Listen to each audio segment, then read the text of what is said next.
start. Hello friends, today I'm going to show my garden. So let's go.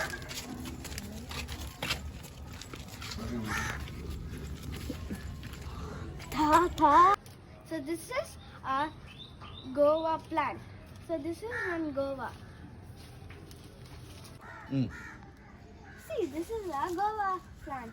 See how many guavas are there. See, one guava I have plucked from the tree.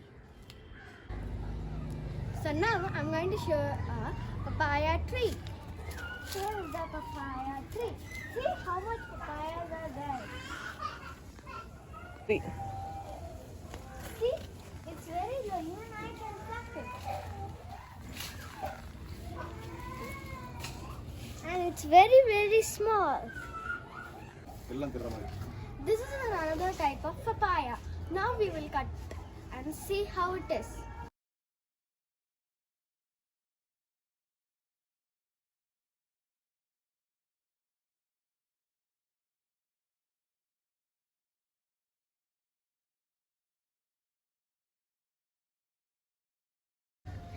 See how the flower is. This is our dandelion flowers.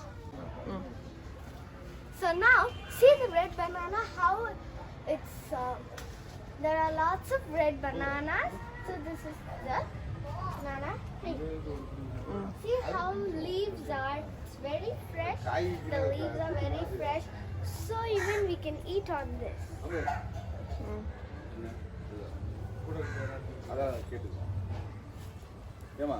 Now, let's see the whole garden once more.